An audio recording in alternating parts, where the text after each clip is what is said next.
Chèvrefeuille de Tellman. À l'aide de plantes ornementales, les propriétaires de parcelles privées soulignent les avantages et cachent les inconvénients du paysage.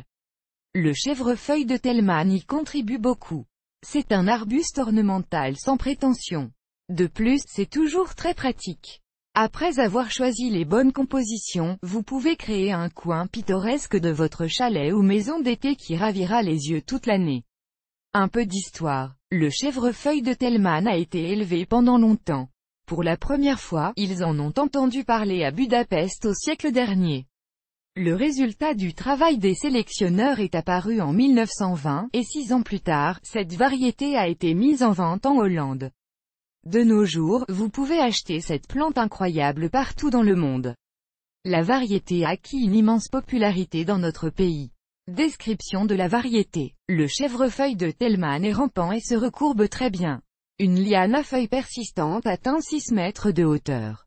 Les feuilles sont rondes, jusqu'à 10 cm de long, la couleur est inégale. La floraison est inhabituelle chez cette espèce. Dans l'inflorescence, 6 à 7 fleurs de couleur orange se forment. La plante produit des fruits arrondis. La saison de croissance du chèvrefeuille orange dure du début du printemps jusqu'au gel. Le chèvrefeuille de Tellman aidera à masquer les imperfections visibles dans le paysage de votre site. Le chèvrefeuille de Tellman a un rendement élevé. Jusqu'à 1,5 kg de baies mûres sont récoltées dans un buisson. Mais la résistance au gel de la plante est moyenne. Dans des conditions climatiques difficiles, il faut veiller à assurer une protection rapide et fiable de l'arbuste. Le chèvrefeuille en fleurs peut être utilisé par les paysagistes comme élément décoratif. Par exemple, il peut recouvrir un murlet d'un bâtiment ou une structure inesthétique, une clôture. Cette fleur est utilisée pour le jardinage vertical, il suffit de l'installer sur les supports le long desquels elle suivra. Cette conception est très originale et élégante. Il existe d'autres types de chèvrefeuilles à fleurs décoratives qui ont trouvé une utilisation efficace dans la conception de paysages. Ceci inclut l'onyxeur caprifol, maigrin, brillant. Le chèvrefeuille de Tellman est un outil indispensable dans le travail d'un paysagiste. Des idées pour créer du confort sur votre site peuvent être glanées non seulement dans les magazines de pays, mais également sur Internet, où chaque image contient une mer d'informations utiles. La pergola entrelacée de chèvrefeuilles décoratifs est superbe. Le chèvrefeuille de couvre-lit n'aura pas l'air moins original. L'essentiel est de trouver la bonne application pour cela. Plantation de chèvrefeuille. Liana est exigeante sur le sol et l'éclairage. Le sol doit bien retenir l'humidité et être nutritif. La fleur de chèvrefeuille est plantée dans un endroit bien éclairé ou à l'ombre partielle légère.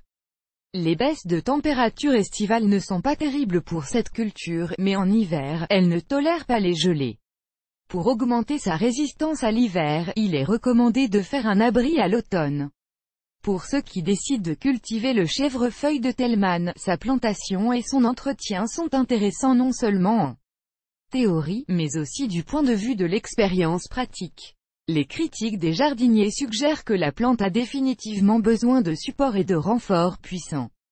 Le chèvrefeuille brillant, comme l'appellent parfois les résidents d'été, ne tolère pas la sécheresse. Afin d'éviter que le sol ne se dessèche, il est conseillé de procéder à un paillage. L'aménagement paysager sera encore meilleur si vous plantez des fleurs de couvre-sol sous la vigne, ce qui aidera à retenir l'humidité. Attention, les copeaux de bois décoratifs multicolores sont utilisés comme paillis en été. Ce n'est pas seulement un élément décoratif, mais inhibe également la croissance des mauvaises herbes. Pour planter du chèvrefeuille orange, un trou est creusé de 10 cm plus large qu'une motte de terre sur les racines du plant acquis. Si vous prévoyez d'aménager une haie, il reste une distance de 1,5 m entre les buissons. Le sol est fertilisé avec du compost, un peu de sable et de cendres de bois. À l'aide de papier de tournesol, le niveau d'acidité du sol est déterminé. Si l'indicateur s'est avéré être inférieur à 6,5-7 pico-Henri, de la chaux éteinte doit y être ajoutée. Avant de planter le chèvrefeuille de Tellman, le sol doit être soigneusement préparé. Dès que tous les travaux préparatoires sont terminés, procédez à la plantation directe de la brousse. Lors de la plantation, vous devez manipuler soigneusement les racines et essayer de ne pas les endommager. Si un plant déjà grand est planté, ses cils sont immédiatement redressés le long des supports. N'utilisez pas de cire pour le paillage.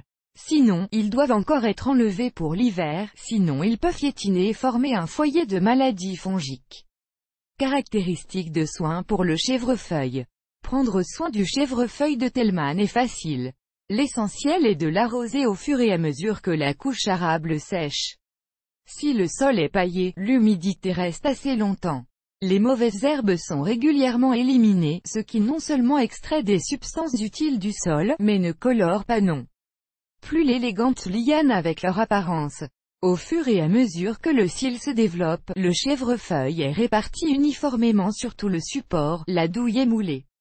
Lors de vents forts, la plante peut tomber au sol, il est donc préférable d'utiliser de la ficelle pour une fixation fiable. Le chèvrefeuille en fleurs n'est pas nourri plus de 3 fois pendant toute la saison. La première fois, les engrais sont appliqués 14 jours après la plantation sur le lit de jardin, puis 21 jours plus tard. Des engrais minéraux complexes sont utilisés à ces fins. Pour que la vigne fleurisse plus rapidement, l'accent doit être mis non pas sur les vinaigrettes azotées, mais sur les vinaigrettes potassium-phosphore.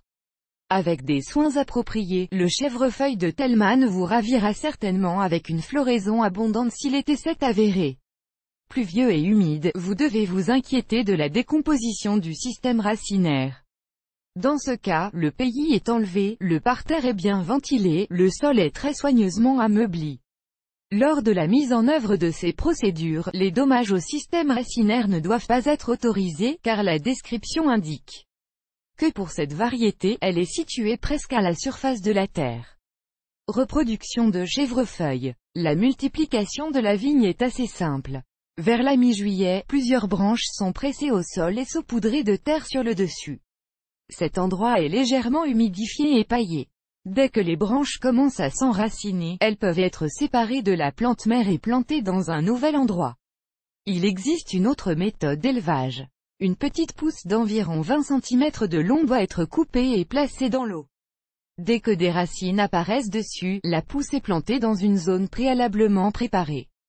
Si nécessaire, une jeune plante peut être plantée dans un pot et conservée dans l'appartement jusqu'au printemps. Ceci est fait dans les cas où, lors de la plantation en pleine terre, le plant n'a pas le temps de prendre racine avant le début un temps froid stable. Décoration du site avec chèvrefeuille. Tous ceux qui ont leur propre maison réfléchissent constamment à la façon de décorer non seulement celle-ci, mais aussi le territoire adjacent. Un dessin dans un magazine peut donner une bonne idée, mais en pratique, il est beaucoup plus difficile à mettre en œuvre. Mais le chèvrefeuille est une option gagnant-gagnant même pour le décorateur le plus capricieux.